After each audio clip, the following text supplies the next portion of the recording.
Boa tarde, bem-vindos a mais uma sessão do programa O que é o Arquivo, neste caso organizado em torno do binómio Cinema-Arquivo, que é a segunda edição dos encontros organizados por uma iniciativa do Arquivo Municipal de Lisboa, da Biblioteca Municipal, neste segundo encontro em colaboração com a Cinemateca. O primeiro destes encontros aconteceu no ano passado na Gulbenkian e este segundo encontro, portanto, acontece sensivelmente um ano depois aqui na Cinemateca, em que procuraremos abordar ao longo de 3 dias e de 4 sessões, portanto 3 sessões de conferências e uma sessão que aconteceu ontem com o filme O Sans Soleil, portanto várias questões relacionadas com o encontro entre o cinema e o arquivo. Isto para nós é particularmente importante porque, como a maior parte deverão saber, a Cinemateca possui o seu próprio arquivo, o Arquivo Nacional de Imagens em Movimento, e portanto são questões que para nós é interessante debater na própria Cinemateca. Portanto, o tema de hoje é a arqueologia e começaremos a sessão com uma projeção de 3 filmes com uma duração de cerca de 80 minutos e só depois dessa projeção de filmes é que seguirão, as intervenções de 3 convidados que temos connosco hoje para debater um conjunto de questões relacionadas com este tema, em que eu agradeço já a sua presença. Eles serão apresentados depois dos filmes, mas eu queria agradecer desde já a presença da Susana Sousa Dias, da Krista Bluminger e do Jürgen Bock, que estarão connosco, portanto, ao longo desta sessão. Portanto, passaremos já para os filmes e depois a Susana Nascimento Duarte, que trabalhou na programação deste encontro, juntamente com a Inês Chapeta Dias e comigo própria, fará uma breve introdução dos convidados e do tema desta sessão. Portanto, eu deixo-vos já para não atrasarmos mais, porque a sessão é complexa e há muitos filmes e muitas intervenções e, portanto, mais uma vez agradeço a vossa presença. Obrigada.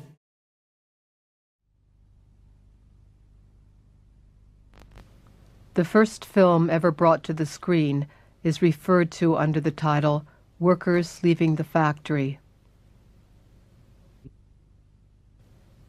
It shows men and women employed by the Lumière Company in Lyon, leaving the factory through 2 exits and the film image to the right and left. These images were supposed, above all, to show... In this world, I found a lot of material, but what struck me was a very special video. I gave it this title, Double Shooting.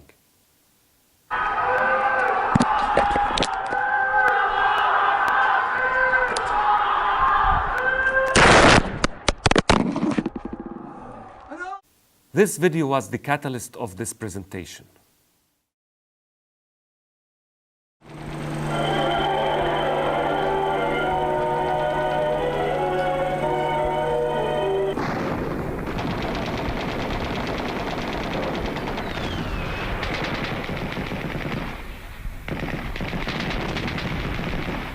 Pokušajmo sad rekonstruirati jednu scenu iz ovog filma. To je mjesečnik broj 1. Ali baš stvarno nemamo taj žurnal. Pokušajte se sjetiti pa će naš crtač. O tema de hoje é a arqueologia, no sentido em que nós pensámos que poderia ser importante aqui, não é, realçar também a capacidade do cinema para, no fundo, nos elucidar sobre o princípio de funcionamento dos arquivos e do arquivo enquanto dispositivo, também, ou seja, enquanto, no fundo, fundador daquilo que são as condições de possibilidade do que nós vemos e do que nós dizemos num determinado momento ou numa determinada época. E, portanto, nesse sentido, não só ele trabalha para determinar e selecionar o que é visível e o que é dizível, mas também trabalha no sentido inverso, não é? Também, de alguma maneira, funciona a partir de algumas exclusões, não é? Num reverso de obliterações.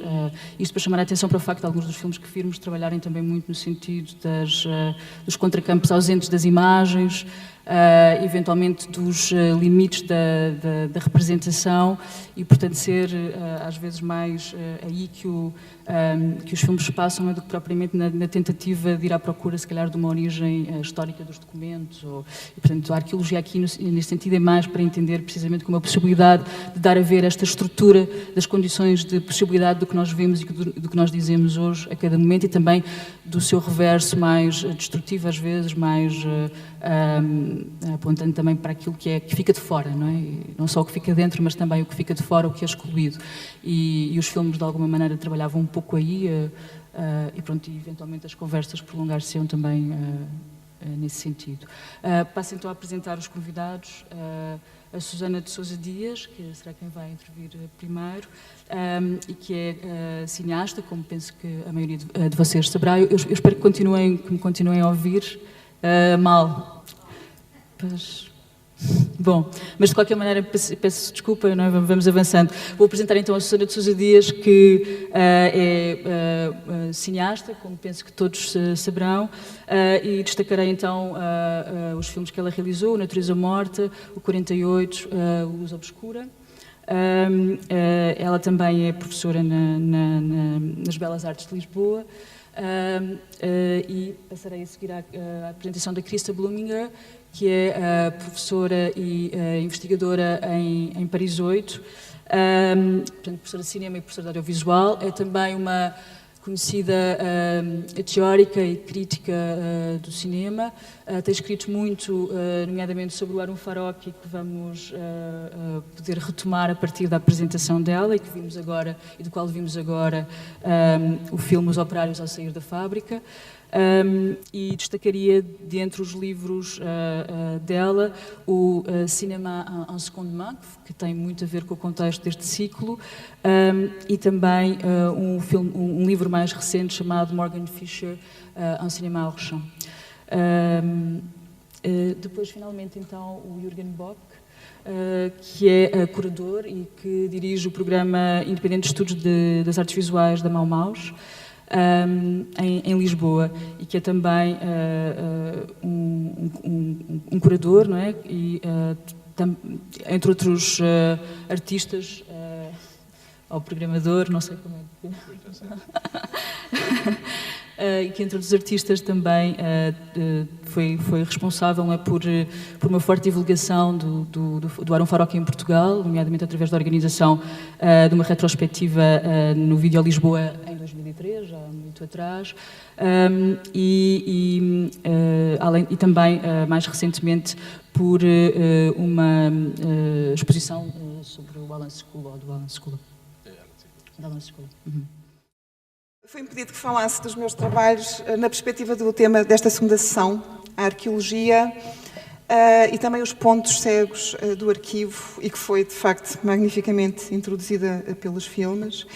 E trata-se de uma sessão que, na sua apresentação, foi colocada sob a égide do Michel Foucault e de uma noção de arquivo como sistema de poder que determina os limites do dizível e do visível, e que depois a Susana também referiu toda a questão, as duas perspectivas do arquivo, não é? Como inclusivo e como exclusivo.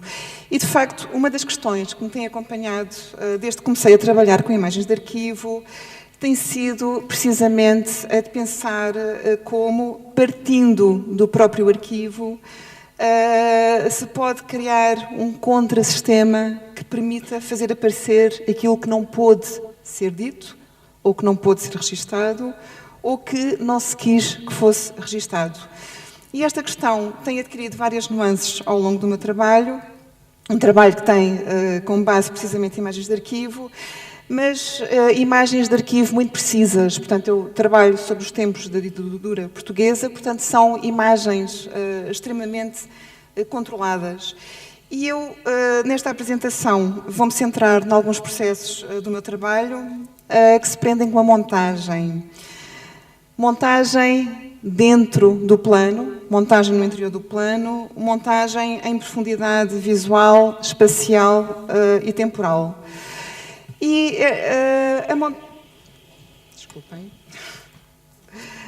a montagem dentro do plano foi algo que me surgiu quando eu estava a realizar o meu primeiro filme. Eu vou abordar um arco, vou começar na Natureza Morta, que de facto foi a minha primeira longa-metragem, passo pelo 48, chego à Luz Obscura e termino com um breve apontamento sobre o filme que estou a realizar agora.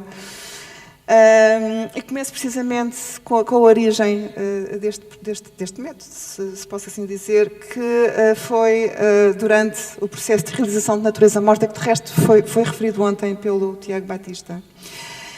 E de facto foi um processo que foi convocado por necessidade, ou seja, foi um processo que veio dar resposta a um problema de realização.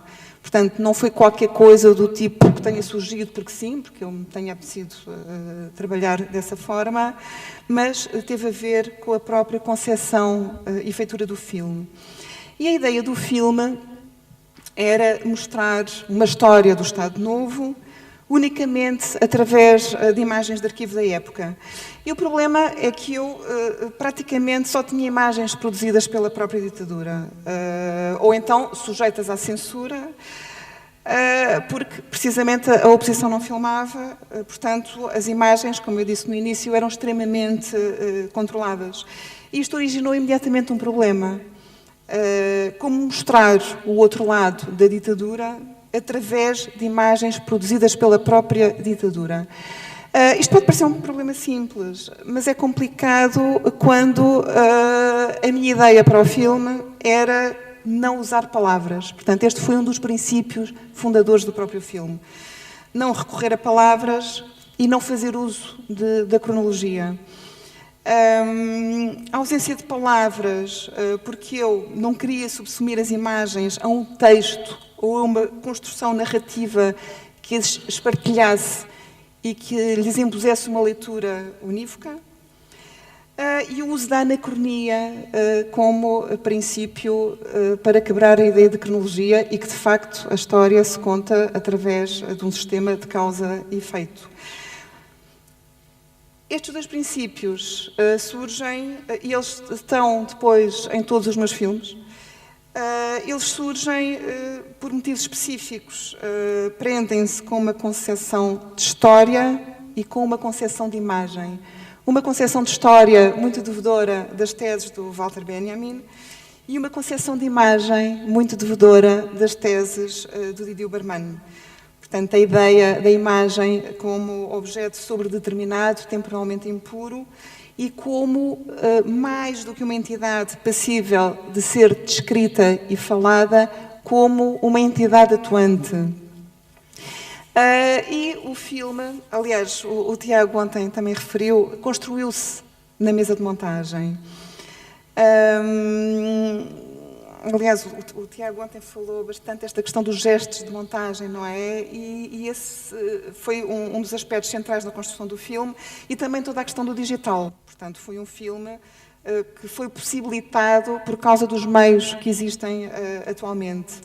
Mas houve um processo, eu queria falar disto aqui, muito importante neste percurso todo, que foi a hipótese de ver nos arquivos, e particularmente no arquivo do Exército e no arquivo do Anime, de ver as imagens na moviola. Portanto, eu operava a própria moviola, para quem não sabe o que é uma mesa de montagem, onde se coloca o filme,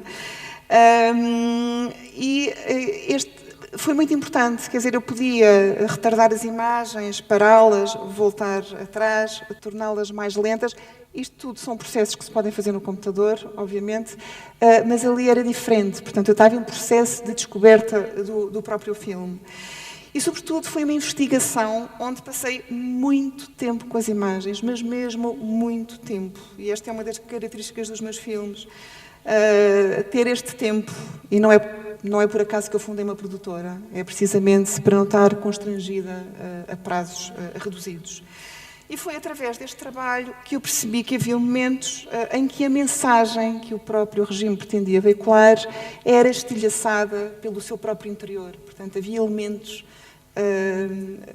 que a subvertiam, portanto, que a destruíam. E a procura destes sintomas tornou-se na própria demais do filme. E ao longo desse processo, eu já vou mostrar aqui um excerto que clarifica um pouco este processo, eu percebi uma coisa, percebi que não era preciso usar 10 planos, por exemplo, justapô-los e ir na horizontal, mas que por vezes bastava apenas um plano e que bastava eu entrar em profundidade nele para transmitir a ideia que queria ou para fazer aparecer aquilo que estava latente e que não era visível a uma primeira vista. Portanto, no fundo, eu comecei a entrar dentro do plano em profundidade, e em profundidade através do reenquadramento e através do ralenti. Aliás, os 3 princípios formais do filme são muito simples. São o reenquadramento do plano, portanto, esta decomposição de um plano em vários, o uso da câmara lenta ou da lupa de tempo, que é como dizem os alemães, eu gosto muito desta expressão, a lupa de tempo. Portanto, a ideia de desacelerar as imagens, expandi-las no tempo para possibilitar a sua visibilidade e também aquilo que está nos segundos planos. E a fusão a negro, ou do negro, para não criar falsos recordes, extrapolar o sentido da imagem, porque adicionando qualquer coisa que não estava lá. Porque a ideia não era subverter a imagem. Aliás, os meus filmes não procuram subverter imagens ou trabalhar sobre o détournement, mas sim virá-las, revirá-las e permitir que apareça algo que não seja vista, que não fosse visível num primeiro momento. Eu vou mostrar aqui um excerto. Faltaria a proteção que se arregaçassem, começou a assistência aos que fugiam à vigilância dos borboletas. As crianças foram as primeiras a usufruir desse auxílio. Elas trariam mais tarde os tais. E assim sucedeu.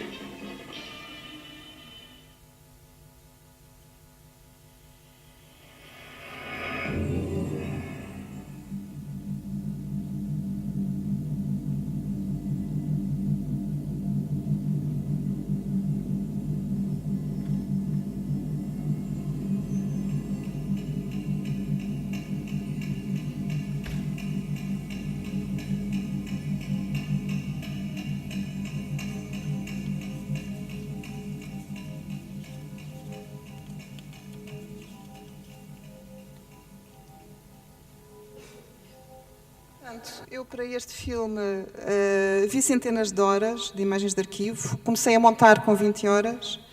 A primeira versão do filme tinha 45 minutos de imagem de arquivo e a versão final, que é o filme total, que tem 72 minutos, apenas utilizava 12 minutos de imagem de arquivo. Portanto, são os tais 12 minutos que são distendidos. E foi um processo extremamente complexo e assustador e angustiante, porque havia momentos em que bastava mudar um plano e todo o filme, mas é impressionante, todo o filme virava e de repente a mensagem do regime começava a ser propagada. Portanto, foi um trabalho extremamente duro e precisamente por causa daquilo que eu pretendia. Em 48, passando para o filme que seguiu, os princípios foram os mesmos. Ou seja, eu também faço uma montagem dentro do plano, só que em moldes completamente diversos. Porque a proposta do filme era muito diferente. Deixem-me só ver se eu e os PCs não nos damos bem. Aqui. O filme é construído apenas por imagens de cadastro. Eu se calhar vou abri-lo no VLC. O filme é apenas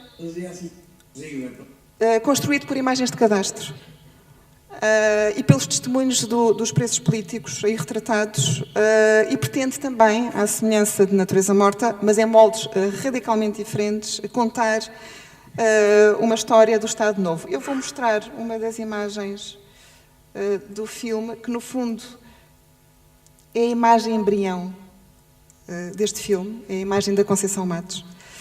E foi quando eu quis filmar as fotografias para a Natureza Morta, portanto, recusaram-me, aquilo foi uma história muito complicada, não vou contar, tive que pedir autorização a todos os presos políticos, e quando estava a falar com a Conceição Matos, ela começou-me a falar desta imagem, e disse-me, mas está a ver, eu estava com o cabelo todo despenteado, estava com um buço, não era normal, porque eu era uma pessoa que me arranjava muito.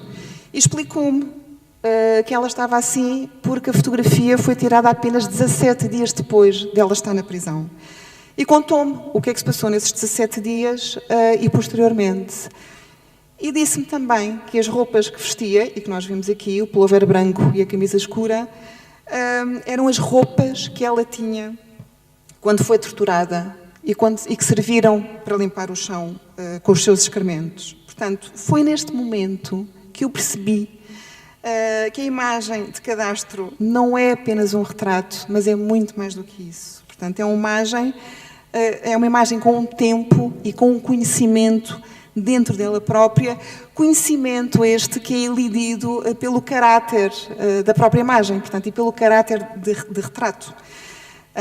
Aliás, este é um retrato muito codificado, não é? Do ponto de vista ideológico, técnico e estético. Portanto, há aqui uma estética da transparência.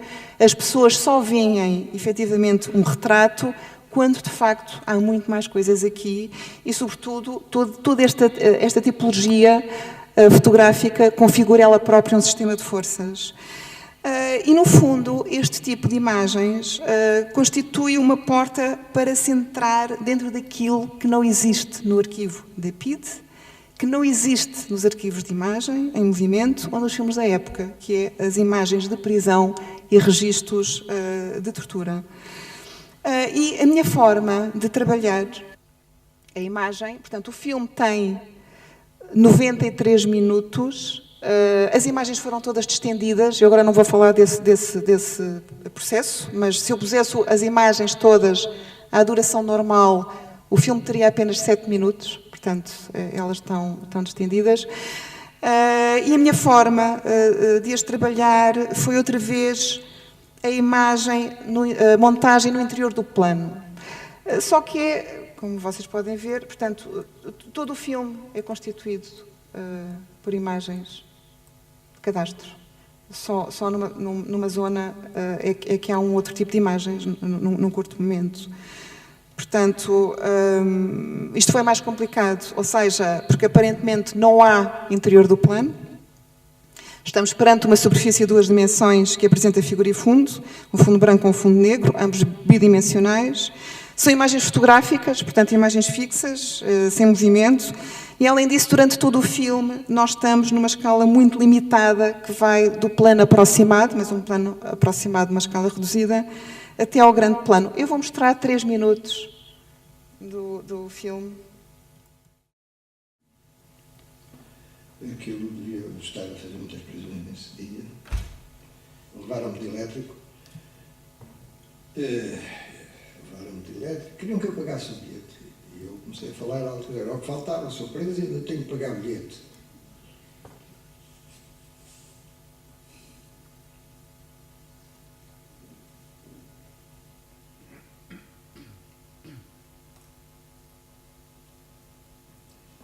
Esta fotografia.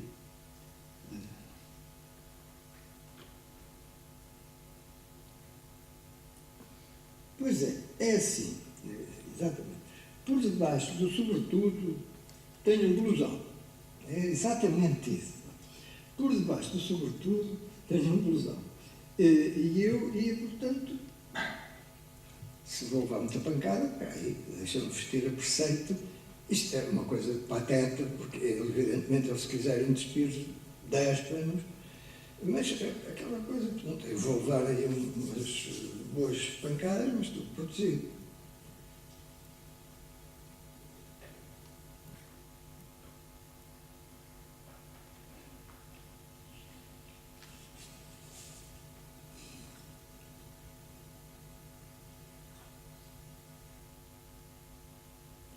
Esta não me lembro. O que para mim é estranho é que isto é uma fotografia tirada na polícia. Sou eu, mas não me lembro nada.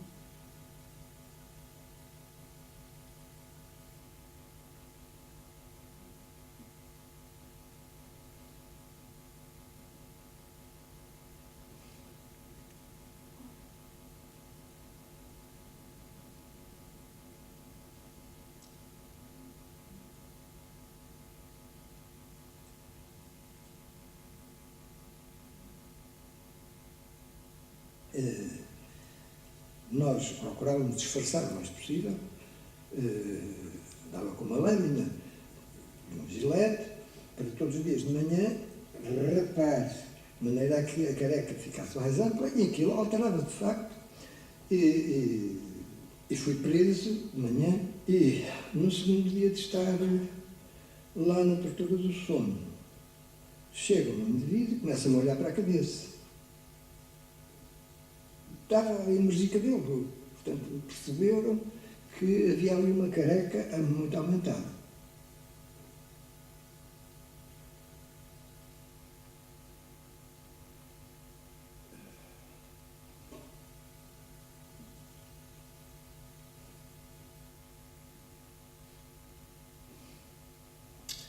Nós começámos a ficar doidos, de sono, a bater com a cabeça nas paredes, os pelos começam a crescer nas mãos, na roupa, por tudo quanto é sítio.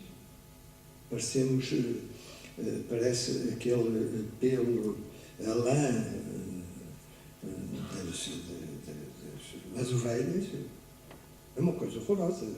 Eu não me apavorei, não tinha que me apavorar, mas não fazia ideia que aquilo acontecia.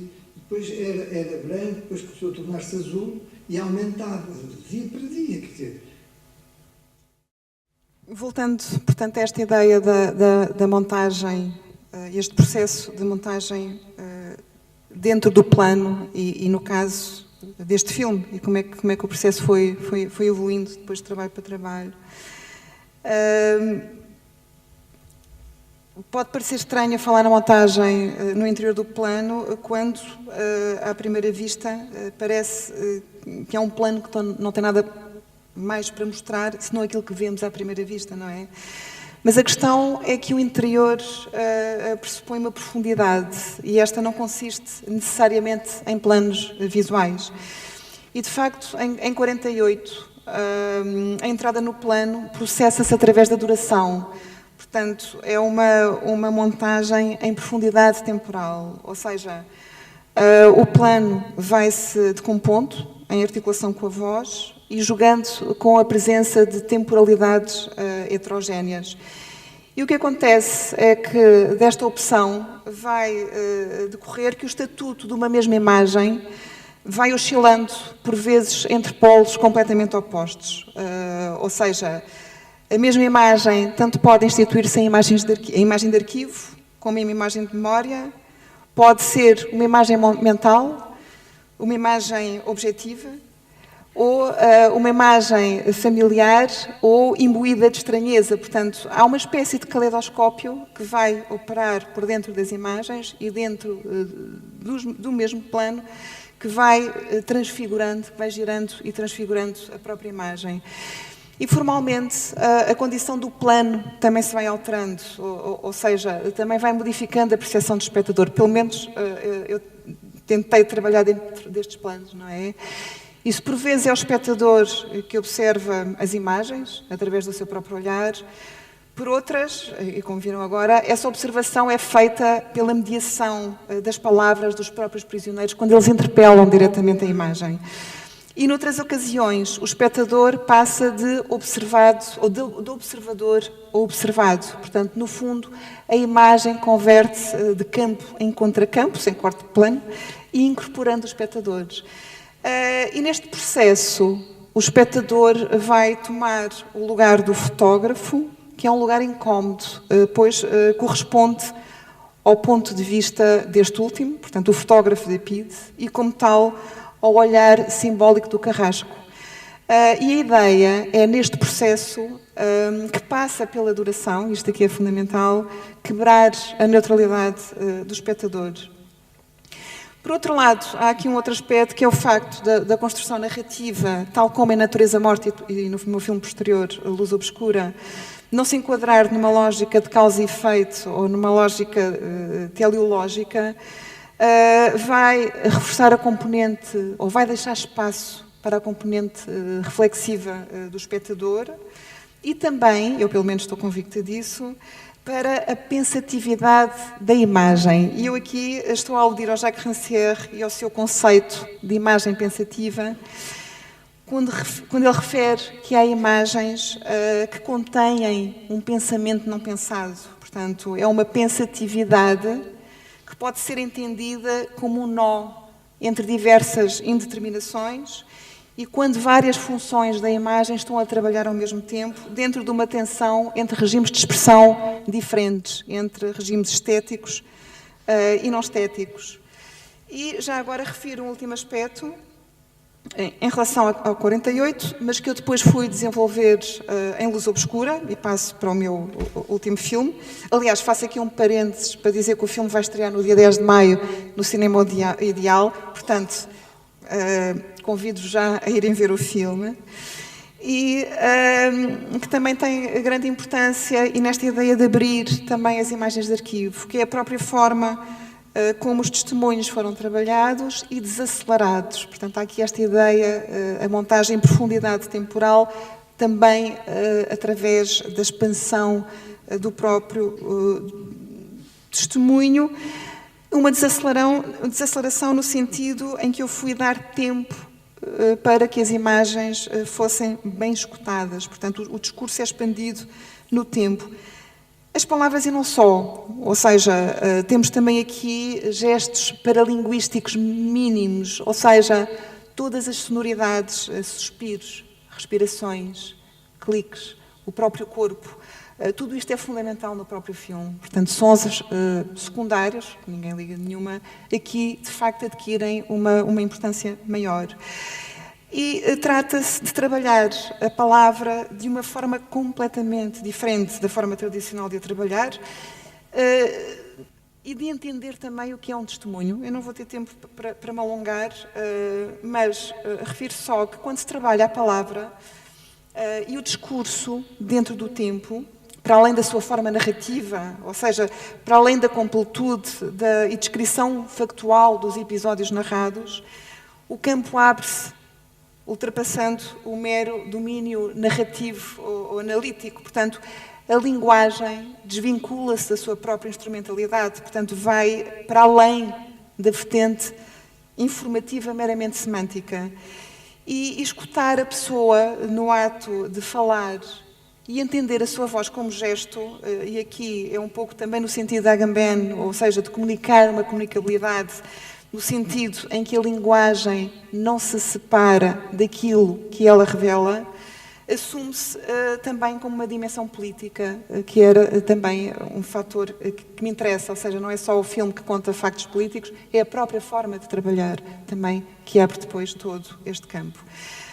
E como eu disse, estes aspectos foram todos depois trabalhados em Luz Obscura, expandiram-se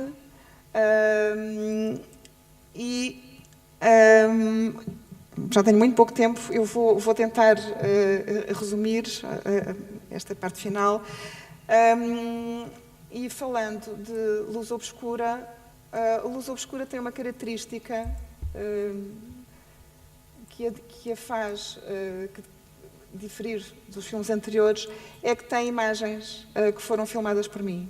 Portanto, no fundo, são imagens, elas próprias, que já adquiriram um caráter de arquivo também, porque eu já as filmei há 10 anos. E isso foi outra coisa que eu me fui apercebendo ao longo da realização destes filmes, é que eu própria fui construindo um arquivo. E aqui o desafio foi, de facto, trabalhar com imagens filmadas no tempo presente, juntá-las com imagens do tempo passado, sem criar uma fratura temporal, portanto, sem criar uma clivagem entre passado e presente. Ao contrário de 48, em que não há nenhum rosto que fale no presente, porque eu queria confrontar o espectador com o preso político e não com o ex-preso político, em Luz Obscura era absolutamente fundamental eu mostrar o rosto, ainda que por breves momentos, das pessoas que falam hoje, pois as pessoas que figuram nas imagens de cadastro estão mortas, e são todos familiares, e havia vários elos de transmissão que me interessava preservar. E um deles passava também pela ideia da transmissão através da fisionomia, transmissão fisionómica, e também a questão da memória vivida no próprio corpo. Marcelo Fulce tem uma expressão que é do documento humano, e eu interessou-me esta expressão. E, de facto, no fundo, eu consegui ou tentei superar esta condição de clivagem entre imagens do presente e imagens do passado, trabalhando as imagens das pessoas, dos objetos, das paisagens, tanto do presente como do passado, dentro de um sentido lato de documento, tentando driblar os tempos automaticamente atribuídos a cada uma destas categorias. Portanto, é um filme que foi acrescentar uma nova camada ao trabalho que eu tenho realizado. E por último, e por já me estou a aproximar do final, vou só referir muito brevemente também um projeto que tenho entre mãos, que é aquele que estou a realizar agora, e que, num certo sentido, fecha um ciclo. Portanto, é um filme inteiramente baseado em imagens fixas, mais uma vez, e parte de um álbum fotográfico de uma família que esteve na clandestinidade. E tem algumas características que me interessaram. Por um lado, a própria existência do álbum é surpreendente, porque, de facto, havia um interdito também sobre as imagens da clandestinidade. Aliás, as imagens de cadastro permitem-nos entrar num tempo anterior ao tempo de prisão e ver disfarces da clandestinidade, como vocês viram no pequeno excerto que eu mostrei. Mas também, portanto, este álbum é surpreendente precisamente porque tem fotografias que foram tiradas durante da clandestinidade e que havia o interdito porque precisamente a PIDE podia apanhar depois todas as pessoas e a família, porque estavam fotografadas. E é um álbum que nos mostra uma família perfeita dentro dos cânones dos anos 60, 70, a mãe no jardim, no quintal, o vestido às flores, os filhos. E quando nós conhecemos aquela história, é uma história radicalmente diferente. Portanto, aquela família, o pai estava na prisão, a mãe estava fechada em casa, porque tinha que proteger a casa clandestina. Os filhos, uns estavam na União Soviética, outros estavam com a avó e não se conheciam.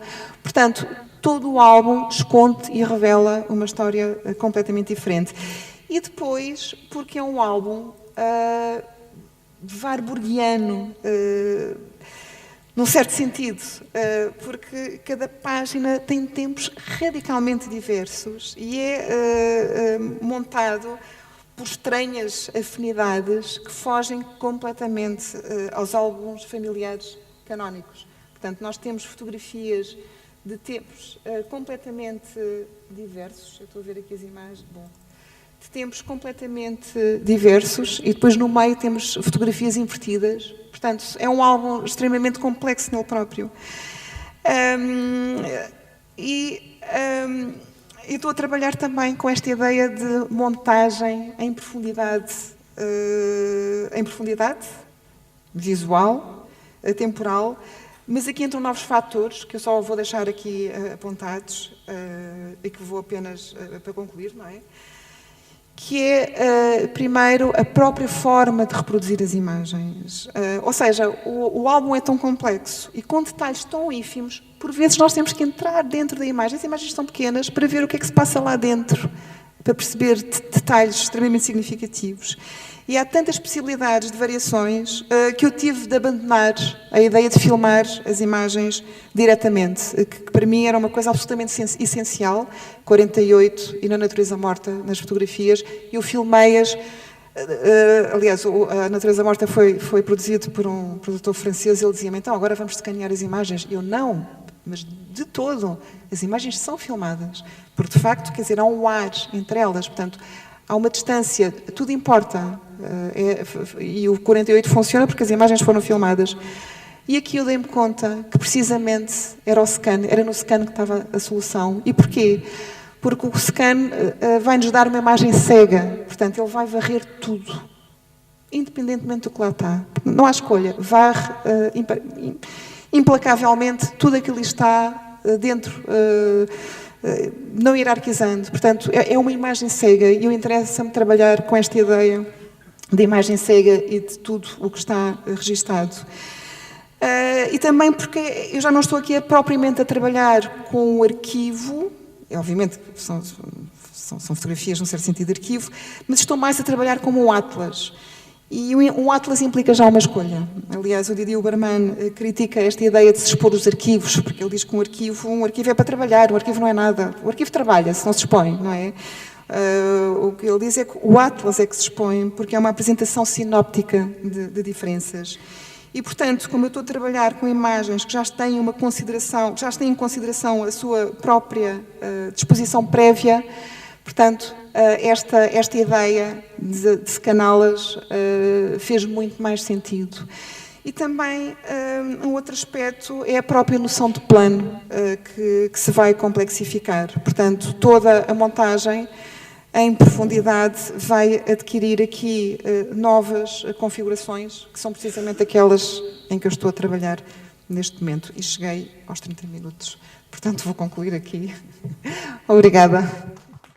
So I will give a talk about Haroun, a little bit about the idea of visibility in Haroun Farrokh's work, whom I had been commending for more than 20 years.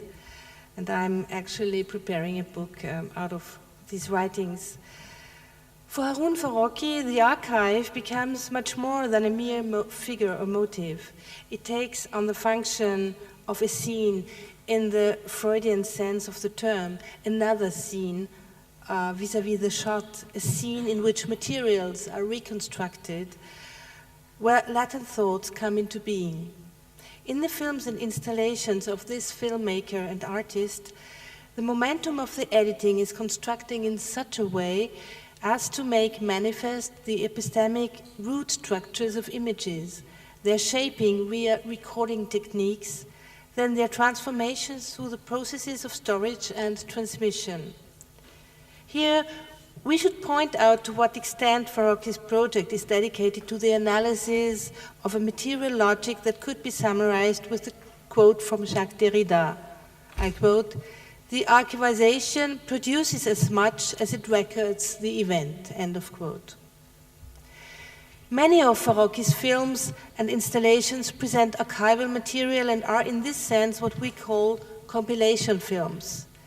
But this term manages to encapsulate the extremely particular nature of the filmmaker's approach. Of course, re-edited footage represents one method of considering images. And the gesture of assembling pre-existing shots probably references the idea of a compilation comprising an explicit element in many of his film essays, subjecting archival documents to processes of repetition and permutation and to a complex interplay between the acoustic and the visual. While these re-edits seem at first to present a critical dimension, exhibiting what Roland Barthes called the rhetoric of images, they simultaneously capture something that goes beyond their signification to focus on the systems that encompass them. After the publication of the Archaeology of Knowledge, Michel Foucault gave the following definition of the archives, and this will be the only quote that I project, but it's kind of start for my argument. So the archive is understood as a process incorporating the effects of appearance and disappearance. And I quote Foucault, "I mean by archive the set of discourses actually pronounced, not only as a set of events which would have taken place once and for all and which would remain in abeyance in the limbo or purgatory of history, but also as a set that continues to function, to be transformed through history, and to provide the possibility of appearing in other discourses," end of quote. What I wish to stress here is this Foucauldian dimension of the archive. In Between Two Wars, the character of the author discusses his research on historical sites of steel production in the following way. I quote Farrokhi, "When I heard about a site that had been demolished, I got the feeling that it had become that much harder to grasp something of that history. Things disappear from sight before the connections are even half understood," end of quote. In his film, therefore, Farocki associates the possibility of learning from economic and social history with the visibility of the sites of production and with the materiality of the traces they leave behind. At the same time, Brechtian scenes, those featuring a photographer in particular, demonstrate that a factory's lack of visibility is not merely because it is hidden by a wall, but also because of what Alfred Sohn-Rethel called the real abstraction of the process of exchange. Things seen with the naked eye differ from the more abstract idea of visibility associated with a system of thought. So, when Farocki attempts to reconstitute traces by means of his films, using documentary imagery of factories in the Ruhr Valley, he doesn't use a typology of photographs of industrial buildings like that of Bernd and Hilda Becher, to whom he paid a tribute in his film Industrie und Fotografie, which was a kind of parallel film he did. He incorporates his inventory into a research project that goes beyond the media of photography and film, encompassing other media, arts, and sources, thus making it possible to allude to missing images. In this process, montage becomes an essential tool for the thought. In choosing some of Farocki's films and installations, I would like to propose the hypothesis that Farocki's art is closely linked to Michel Foucault's thinking, not just because of his interest in examining mechanisms of control or his archaeological approach to archive, but also and especially because of the attention he pays to systems of visibility, to what Gilles Deleuze called Foucault's passion for seeing. Yeah, this comes from the transfer from Apple to PC. I'm sorry. In choosing, throughout Farocki's work, from film essays like As You See, to observational films like In Comparison, and including installations such as I Machine, Counter Music, or serious games, he develops a critique of the replacement of manual labor by machines and the substitution of machine for the eye. The current tendencies to devise factories without workers interest the filmmaker artists as much as war without soldiers does. Digital images and the new automatic vision machines may operate today in the realm of an integrally virtualized geographic reality, but, as Farocki analyses reveal, they often model themselves on a form of anthropomorphic visibility, for instance, on the data of human vision. This is a conclusion concerning the precise historicity of these images. In a 2013 text on the operational images that Farocki presents in I Machine, the American artist and geographer Trevor Paglen makes a relevant point. From a technological perspective, this dramatic exploration of the world, an exploration that was the result of operational images, is now anachronistic, since it is no longer important for these images to be legible to the human eye. The history of this transformed visibility has not yet been written. According to Paglen, Farocki compiled a kind of inventory in the early 2000s that enabled an understanding of the modern era as a period where, I quote Paglen, most of the images in the world are descendants of the operational images in I Machine, namely images made by machines for other machines.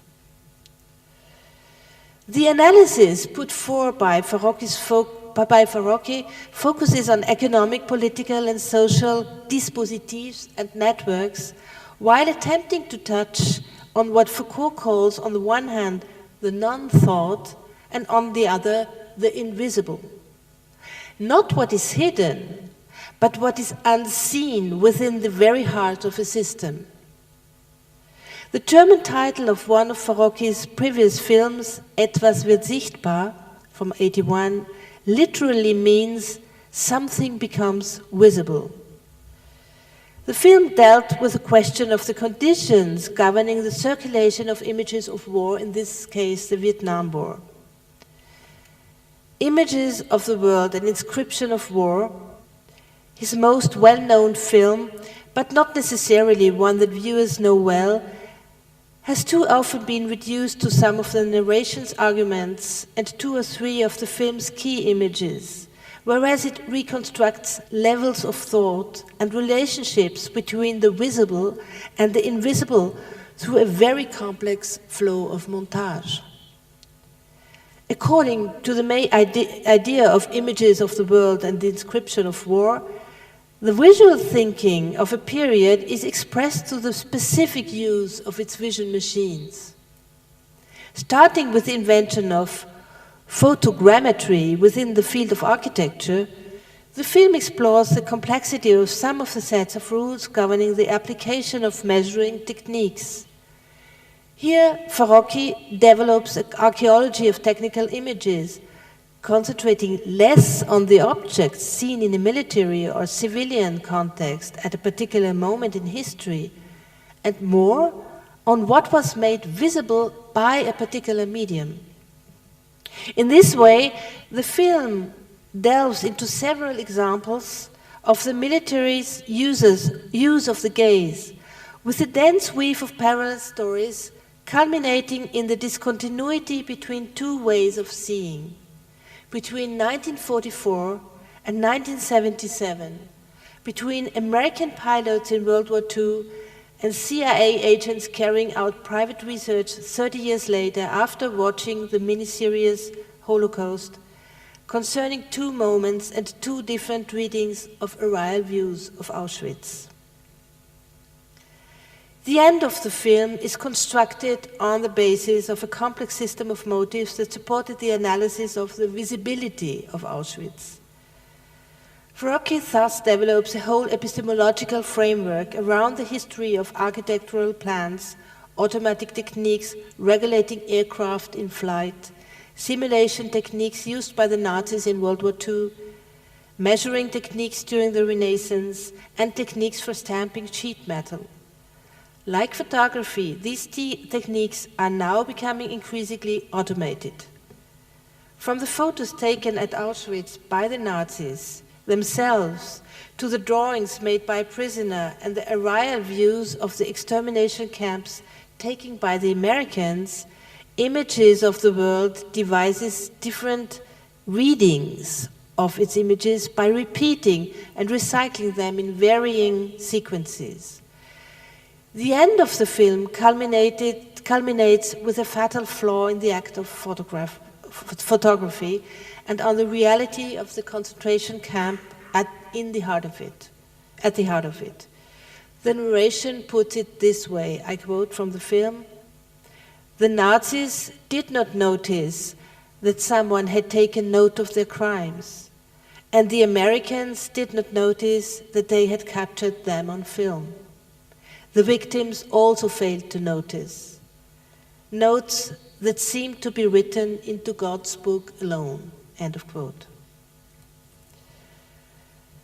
In his structural analysis of the film, Raymond Bellour emphasizes to what extent this very reality is subordinate in Farocchi's work to the power of rationality in which it participates, and, I quote, "which derives from the order of the image in its ever-increasing tension with the passing of historical time between which emerges from the visible and from the invisible, and that which the words attempt to say without ever being assured of it." End of quote.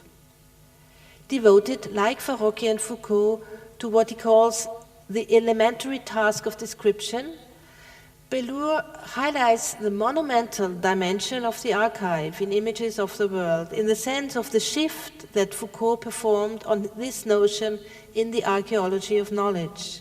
That is, in the sense of a transformation from the latent to the manifest. Farocchi's method, which Bellour, taking a cue from Gilles Deleuze, calls the photodiagram, becomes clearer as Bellour's analysis proceeds. He describes the method as a kind of abstract machine carrying out a montage of photographs through cinema, or what he calls the eye-hand that designates and analyzes. You have seen this gesture by Farocchi. Jacques Rancière, in an essay on the dialectical method of the same film, notes in turn a form of thought that he calls, quote Rancière, the vertigo that is particular to Farocchi's films. The final images go into even more detail on the aerial photographs that the film has already recontextualized several times in a progression of permutations, revisitations, and reframings. The last two shots of the film associate an enlargement of numbers written as coded messages by the internees of the camp, and a detail of an aerial photograph on which an arrow indicated the remain of an act of resistance. Gas chamber destroyed. The last line of the narration says, I quote from the film, "Despair and the heroic courage made out of these numbers, a picture," end of quote. With the extreme enlargement of these documents and images, Farocchi re-emphasizes their materiality, which is itself included and repeatedly displayed in context where a certain visual thinking is practiced, one that is associated with techniques through which images are reproduced and disseminated, albums, like here, archives, institutions. For the constitutive elements, for the visual thinking of a period are rooted in a specific material and spatial existence. Examining the dialectical logic of this sequence in the film, Jacques Rancière shows to what extent what he calls the uncertainties of dialectics are not only inherent to images of war, but also to Farocchi's analysis of images. But, notes Rancière on the end of the film that invokes the heroic actions of the Auschwitz prisoners, I quote Rancière, "The moment comes when it appears as though this critical operation is perfectly futile, and all that matters is the action that simultaneously interrupts the functioning of the machine of power and the machine of interpretation that reveals it," end of quote. It's because of the fact that Farocchi, in the end of the film, quotes Günther Anders and comes to the present of the making of the film and of a political movement against nuclear weapons. So what is left beyond these aporias that Rancière underlines? Beyond the dialectics of reason that he demonstrates and closely related to Foucault's archaeologies of the gaze that are inseparable from machines, Farocchi elaborates a history not simply of what was seen, but of what could have seen, of what was seeable or visible, a kind of positive unconscious of vision, as John Reichman summarizes Foucault's thinking. The visibilities are not hidden, for as Gilles Deleuze says, I quote Deleuze, "They are not immediately seen or visible. They are even invisible so long as we consider only objects, things or perceptible qualities, and not the conditions which open them up." End of quote. This is because if they are neither the acts of a seeing subject nor the data of a visual meaning, they are, says Deleuze, complexes of actions and passions, actions and reactions, multicentral complexes. The art of moving image, and Farocchi's work is one of the most persuasive examples of it, may be the privileged site of presenting the very conditions of seeing.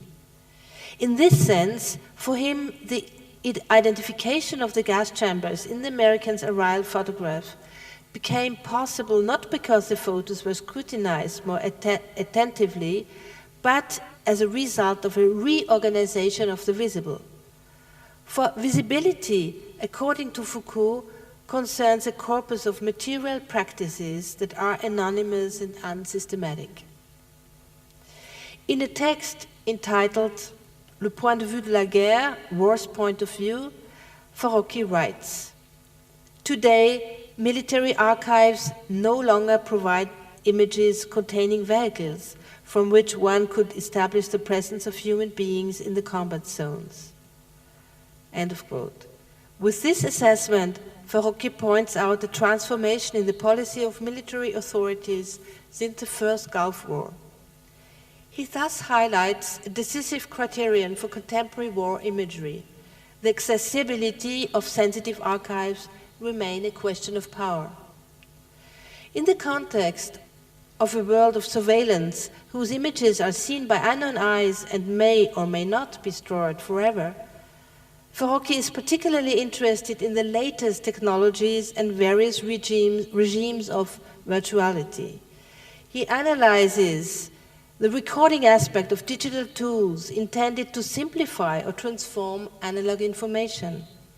He writes, and I quote him from the same text, "Animated films, whether they are produced on the drawing board or by computer, willingly use a point of view where it could be difficult and even completely impossible to place a camera. Animated films are a genre that cannot really depict death. Here, everything is reversible," end of quote. Thus, Farocki, like Serge Danet, places digital imagery within what Danet called the drawing tendencies of cinema that has differentiated itself since the invention of the medium from the what Danet calls the recording tendency. Like Danet, Farocki dialecticizes this opposition and renders it paradoxical. He emphasizes that contemporary examples of computer animation impose a stylistic norm, and, he says, consider themselves exemplary images. They do not hesitate to represent sex and death. I quote from the same text. Conversely, Farocki notes that an image deprived of humans, a digitally rendered desert, for example, is the ideal place of imagining a clean war, he says, where every weapon gives rise to an anti-weapon, then an anti-anti-weapon, and so on. End of quote. A simulation of this kind would then resemble the functional images of the First Gulf War, with its aerial views filmed from the bomb's point of view that you saw before, presented to television viewers as a kind of utopia of war. When Farocki stated in the 2000 that as far as digital images were concerned, none of them were not intended for the human eye, his intent was to gauge the complex relationship between the two regimes of images that Danet assigned to drawing and recording. In serious games, for example, he shows to what extent the computer animation of military tools become the very model of post-war reality. In iMachine, the use of image analysis software allows us to see to what extent the difference between recorded and rendered imagery may be gradual. In this sense, War's point of view, the text, is not, of course, a diatribe against computer graphics and the drawing tendency. However, through its sophisticated analysis of the techniques of representation throughout history, it does establish another demarcation line. This line passes through the aesthetic difference between film images and the functional images of surveillance, neither edited nor framed, as Farocki says, for today, nothing new can come out of images. He speaks about surveillance images. So filmic thinking always serves, I would say, in his installation and films, as the backdrop for Farocki's analysis of contemporary images. In a way, his studies of what he calls operational images present simultaneously a Brechtian and cinephilic version of Guy Debord and Gilles Wohlman's situationist tract A User's Guide to Détournement from 1956, taking a position freed from that text nihilistic stance and enlivened with an archaeological and epistemological approach to images. Consequently, in the installation that Farocki has devised concerning vision machines, he does not limit himself to sketching out a history of the techniques of so-called intelligent weapons and their way of seeing. He also reveals the biopolitical framework that their production entails. Through the reuse of instructional films, Farocki historicizes the role of the body and the assessment of the human gaze within the dispositif. These apparently austere compilations, constructed from the functional images that Farocki calls operational, and that he examines as technical objects in Georges Simondon's sense, in other words, as a concrete application of technology requiring the use of the body, still have cinema as a fundamental reference. This is the direct result of a mental logic that uses montage as its guideline for parsing and conceiving images. So if I have the time, I show a 3-minute clips now from an installation, the last one he realized, Parallel. It's 3 minutes. It's too long. Yeah, so maybe I skip it. Yeah.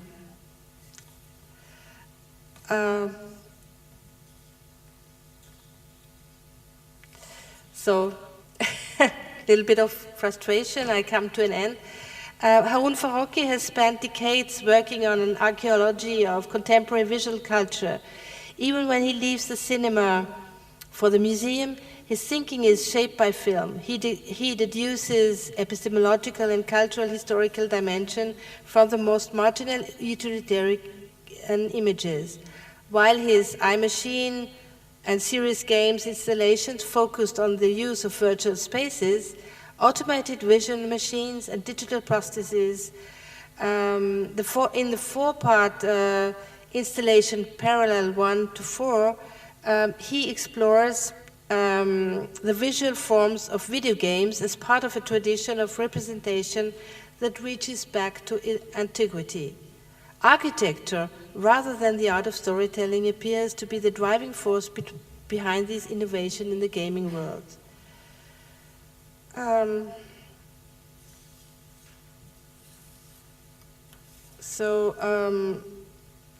Maybe I just switch to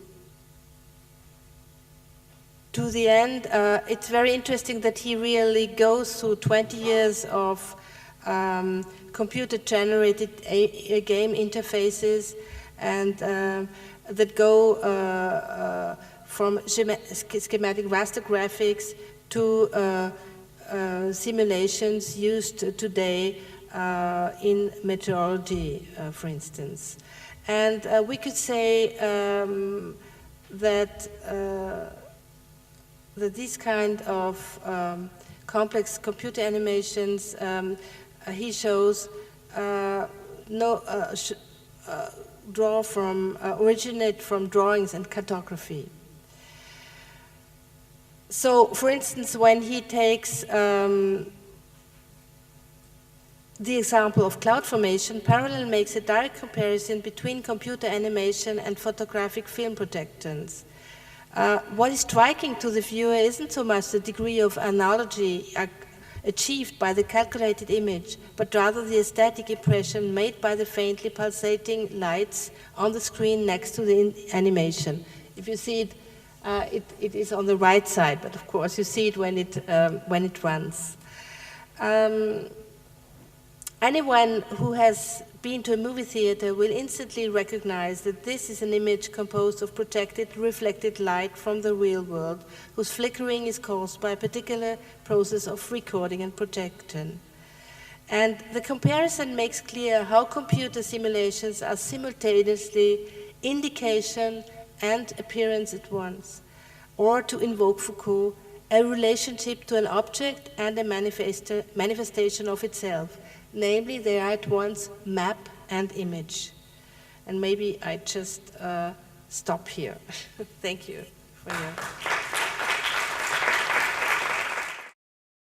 Preparing for this conference, and I work mainly as a curator in the field of visual arts, I browsed to my own archive, and for setting the tone, I would like to present an excerpt from the still today main German public TV news show, which I once presented in the context of an exhibition entitled À la recherche de temps perdu in the Lisbon Goethe Institute in 2012. In einem ungültigen Staatsstreich haben in Portugal heute Teile der Armee die Macht übernommen. Die Putschisten, die in Proklamationen an die Nation für eine Demokratie in der Innenpolitik und eine politische Lösung in den afrikanischen Besitzungen eintreten, haben sich am Abend offenbar im ganzen Land durchgesetzt. Große Teile der Streitkräfte und die Mehrheit der Bevölkerung bekundeten offen Sympathie. Die rechtsgerichtete Regierung unter Ministerpräsident Caetano, die den Tag über versucht hatte, an der Macht zu bleiben, resignierte am Abend und ergab sich. Staatschef Admiral Tomasz soll nach bisher unbestätigten Berichten die Hauptstadt Lissabon mit unbekanntem Ziel verlassen haben. An der Spitze der Bewegung steht offenbar der im März entlassene Generalstabschef Spinola, der am Abend vor der Kaserne erschien, in der die rebellierenden Einheiten den bisherigen Regierungschef festnahmen. Über die Hintergründe des Staatsstreiks und die Person Spinolas nun ein Bericht unseres Korrespondenten Christian Herrendorfer, der erst vor wenigen Tagen aus Portugal zurückkehrte. In diesem unscheinbaren Mietshaus wohnt der Mann, den die portugiesische Armee heute dazu ausersehen hat, Geschichte zu machen. Seine Nachbarn in der Altstadt von Lissabon hatten schon in den vergangenen Wochen viele Neugierige vor der Wohnung Spinolas gesehen. Geheimpolizei und vor allem Journalisten. Doch der General war seit dem 14. März, dem Tag seiner Absetzung, als stellvertretender Oberbefehlshaber offiziell für niemanden mehr zu sprechen gewesen. Ihn überhaupt zu Gesicht zu bekommen, kostete Stunden des Wartens. Anfangs hatte sich Antonio de Spinola noch zu den Thesen seines im Februar erschienenen Buches geäußert. Dass er sich darin als Militär für eine politische Lösung der Kolonialprobleme Portugals einsetzt, hatte den Gärungsprozess in der Armee in Gang gebracht, in dem sich nun heute die Fronten endgültig geklärt zu haben scheinen. Zu der Erkenntnis, dass Portugal seinen Krieg gegen die Befreiungsbewegungen in Afrika militärisch nicht mehr gewinnen könne, war der General in den 4 Jahren gekommen, die er als Gouverneur in Portugiesisch-Guinea verbracht hatte. Er versuchte damals, die afrikanische Bevölkerung vor allem durch soziale Reformen für eine Zusammenarbeit mit den Portugiesen zu gewinnen. Und dass er mit seinem undogmatischen Konzept Erfolg hatte, bestreiten auch seine Gegner nicht. Staatspräsident Tomasz ehrte den Ende 1972 aus Afrika zurückgekehrten General mit Turm und Schwert, dem höchsten militärischen Orden, den Portugal zu vergeben hat. Längst hatte Spinola den greisen Admiral Tomasz, der starrsinnig an einer Politik des Alles oder Nichts festhalten wollte, in der Gunst der jungen Offiziere und Mannschaften ausgestochen. Doch Tomasz und seine einflussreiche, rechtsgerichtete Beraterklicke schienen zunächst die Oberhand zu behalten. Die Ultras sehen das Militär nur als Bewahrer des Bestehenden, während Spinola sagt, dass die Streitkräfte nicht mehr vermögen, als den Politikern noch für einige Jahre eine Atempause zu verschaffen. Eine Frist, in der sich diese eine Lösung für Portugals Überseebesitzungen einfallen lassen müssen. Eine Lösung, die nicht allein auf Waffengewalt ruhen darf, wenn sie erfolgreich sein soll.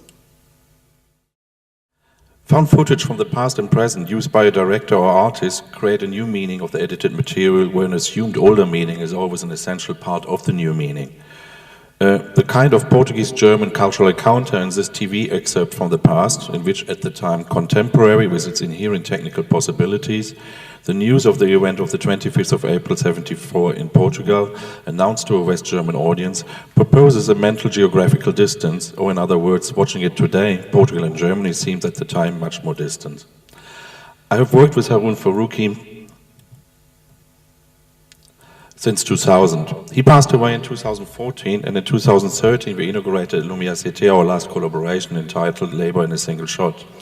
I remember his first lecture in September 2000, this photo, when 20 people were showing up at the Sala de Polivalente of the exhibition center of the Centro Cultural de Belém. And I remember there were around 300 people at this talk at Culturgest in 2011. I learned from him a lot about found footage. He once stated that there might be no need for filming any new images today, there are already too many, but there might be the need for recontextualizing already existing images. These experiences resonates in my collaboration with the Mali-born filmmaker Mancia Diawara, especially in the production of two of his films, Negritude, a dialogue between Soyinka and Senghor, and An Opera of the World. But here, not being a curator and viewer in discussion with Farruki, I became, I have to admit, somehow accidentally, the producer of the two films, finding myself with the non-glamorous work of having to purchase a larger number of footage from a large number of film and TV archives from all over the world. And here, for the first time, I began to admire the work of the archivists who found all the material in all the archives. Coming from the visual art world, I would like to extend the proposition of today's panels, introducing and linking historical thoughts and specific practice of artists such as Alan Sikula, Haroon Farooqi, and Andy Warhol. Haroon Farooqi stated in his autobiographical video installation Interface from 1995 that he hardly could write a word if there isn't an image on the screen of the editing table. Using existing images and excerpts, including his own, he actualized them in the context of the new work, film or video installation, making them work for the here and now of the time when the work was thought and produced. Farooqi combined sources of cinema theory, philosophy, history and art history, with excerpts from film as well with painting and photography material. In his film Images of the World's Inscription of War from 1988, Farooqi's voiceover says, and I quote, "A woman has arrived at Auschwitz. The camera captured her in movement. The photographer has his camera installed, and as the woman passes by, he clicks the shutter in the same way he would cast his glance at her in the streets because she is beautiful. The woman understands how to pose her face so she catches the eye of the photographer. How to look with a slight sideways glance. On the boulevard she would look in the same way. Just passes a man casting his eye over her at a shop window. And with this sideways glance, she seeks to display herself to a world of boulevards, men, and shop windows, far from here. The camp run by the SS shall bring her to construction, and the photographer who captured her beauty for posterity is from this very same SS. How the two elements interplay, preservation and destruction. Today is the 75th anniversary of the beginning of the 1943 Warsaw Ghetto Uprising, and as a note or visual association to the last image we saw from Farooqi's films, I would like to present this rather well-known image of the uprising. But at the same time, I would like to put it in relation to a still from Gilles Pontecorvo's 1969 film Burns, the film showing the repression of a slave uprising in the fictive colony of the islands of Queimada, which means burn. This is a little bit out of context because the scene, I strongly believe that Pontecorvo is referring to this image where the overall, this still is a little bit tricky here showing it, but the overall film, the image in movement is a very strong reference to this picture from the Second World War, referring to a rather other discourse which came up after the war. The archive of books, libraries, were Farooqi one of his keys of knowledge. I asked him once in regard to his film from 1969, Indistinguishable Fire, how he made himself so knowledgeable about napalm used by the US Americans in the Vietnam War, in a time when the internet didn't exist. He underscored that he researched in libraries teaching himself. In his early years of his career, Farooqi struggled economically and had to earn his money.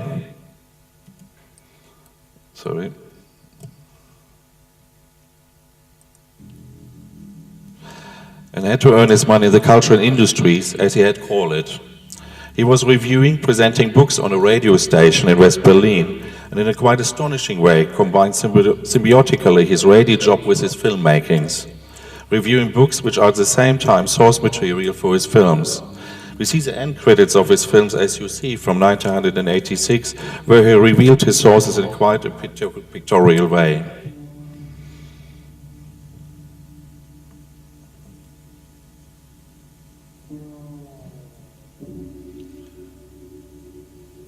Wow, this is only the German news were working well.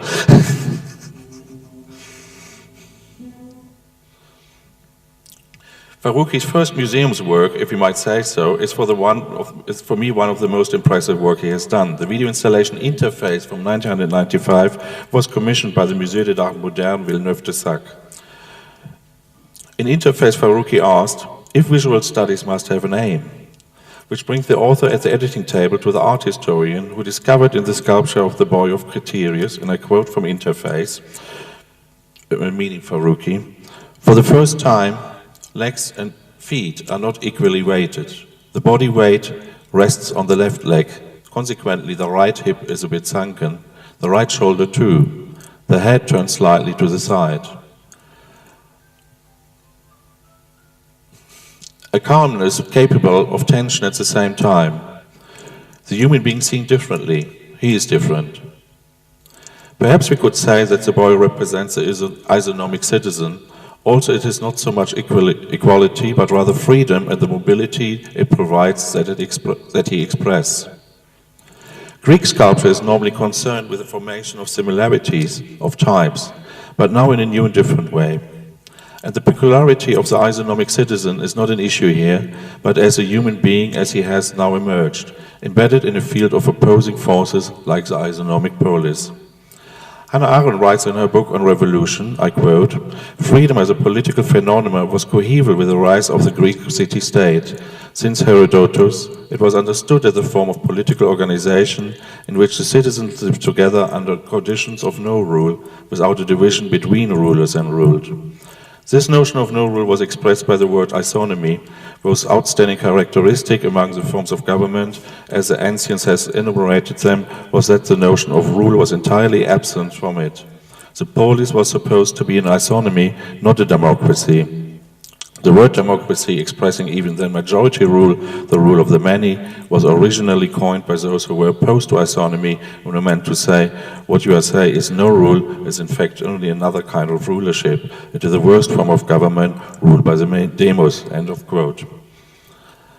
The position of the legs of the isonomic citizens brings me to Constantin Meunier's sculpture Débadieu de Port-d'Envers, for the dockers of the Antwerp harbour from 1819, which was part of Ellen Sikula's exhibition's Dockers Museum at Lumière Cité's gallery in 2013.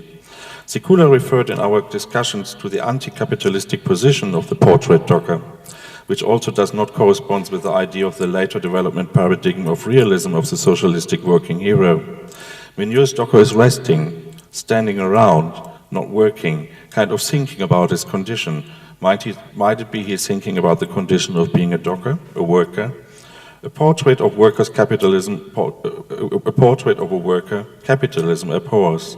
The worker is supposed to work, not to rest. Ellen Sikula is known not only for his art, but also for his in-depth thoughts on photography, for his poetical, analytical writings on art history, economy, and the archive. I quote from his essay, The Body and the Archive, published 1986 in October magazine. The institution of the photographic archive received its most early articulation in precise conjunction with an increasingly professionalized and technological mode of police work and an emergent social science of criminology. This occurred in the 1980s and 1890s. Sikula asked, why was the model of the archive of such import for these linked disciplines? In structural terms, the archive is both an abstract paradigmatic entity and a concrete situation.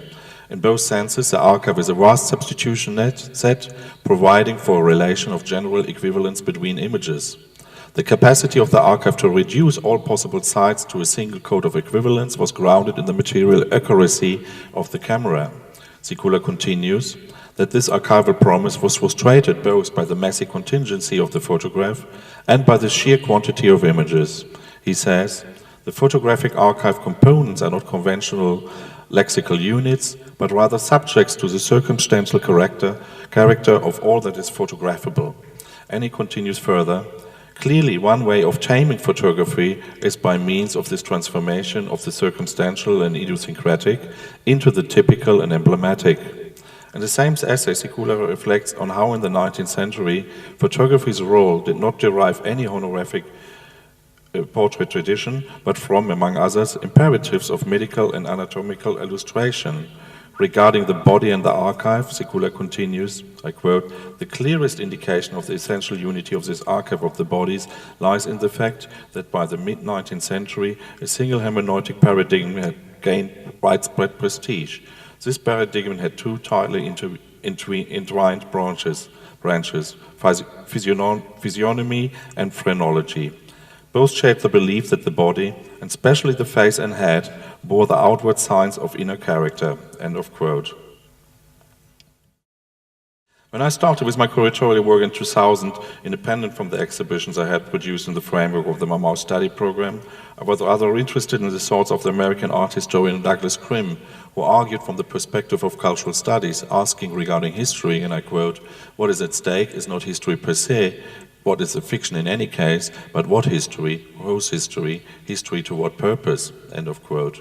We might extend Grimm's thoughts to our thinking on the archive and also in regards to the collection of the museum, understanding both the exhibition hall as well as the storage as an archive in conjunction with the history narrated and not narrated by art history. Sekula collected for the before-mentioned The Dockers Museum all kinds of paraphernalia around the world of the sea, the docker, the seafarer, etc., buying most of it online on eBay. In the light of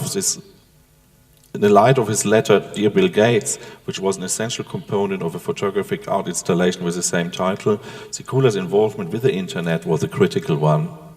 Sekula considered the act of collecting too important to leave it to the collector, declaring the items of the collection around the world of the docker not artworks but objects of interest. One of Sekula's references was a German Marxist scholar of culture and history, Eduard Fuchs, who collected graphics, caricatures, which he published with essays written by him in books with titles such as The Women in Caricature, The Jews in Caricature, or The War in Caricature. Fuchs was collecting these inventories of images as part of a project of a sort of socialist enlightenment, proposing that by reading and comparing images, you could get an understanding, for example, of the prevailing anti-Semitism. Fuchs' book revealed the at the time prevailing racism, ethnic bias, and misogyny. For Sekula, Eduard Fuchs was a forerunner of cultural studies. For the Dockers Museum, Sekula was interested in the primary act of collecting, the possible energy and critical force behind it. He was very selective in order to be coherent and not for becoming a master of quantity, but having decided very precisely on the items of his archive without taking connoisseurs' decisions, but looking for so-called good examples, as Eduard Fuchs did. So he took a freedom of formal and political associations an academic often would not allow himself or herself to do. His collection, today hosted by the Mucha Museum in Antwerp, is not taxonomic. Returning to Grimm in the light of Sekula's thoughts on the archive and photograph in relationship to so-called social science of 1880s, criminology, I would like to recall a story Grimm narrated in his 1999 essay, Getting the Warhol We Deserve, Cultural Studies in Queer Culture. In 1964, the New York World Fair commissioned to Andy Warhol for the facade of the New York Pavilion a work which the artist produced in his usual silkscreen technique based on commonly known types of photographs. I quote from Richard Meyer's essay, Warhol Clones, Queer Theory and the Art of Andy Warhol. Shortly after the installation of the piece on the facade of the New York State Pavilion, it was censored by Robert Moses, the president of that World Fair, and painted over with aluminium house paint and later doubly censored by being covered in a black gloss shroud. End of quote. Grimm in his essay quotes Richard Myers as following. Also, the subversive status of the World Fair's mural has been noted in the scholarly literature on Warhol's early work. What has been largely ignored is the strongest aspect of that subversiveness. The circuitry set up between the image of the outlaw and Warhol's outlawed desire for that image and for these men. To put it in another way, 13 Most Wanted Men cross-wires the codes of criminality, looking, and homoerotic desire. And here comes Jean Genet's mind-blowing film Enchanté d'amour from 1950s in my mind. Continuing the quote. The gritty appeal of the mugshots and the pleasure of repetition embedded with the mural's composition, the format of the grid, the deployment of men inside it, the exchange of gazes passing amongst these men, figure the force of Warhol's homoerotic vision. In addition, the title of the mural, initially known as 13 Most Wanted Men, but often referred to more simply as the Most Wanted Man, turns on a double on a double entendre. It is not only that these men are wanted by the FBI, but that the very act of wanting men constitutes a form of criminality if the wanter is also male, if, say, the wanter is Warhol. But I would like to end my talk then now with the question that Farooqi had asked at the end of his two-channel video interface, to which I referred before. He is asking, is an editing station an encoder or a decoder? Is it about decoding a secret or keeping it? Thank you very much.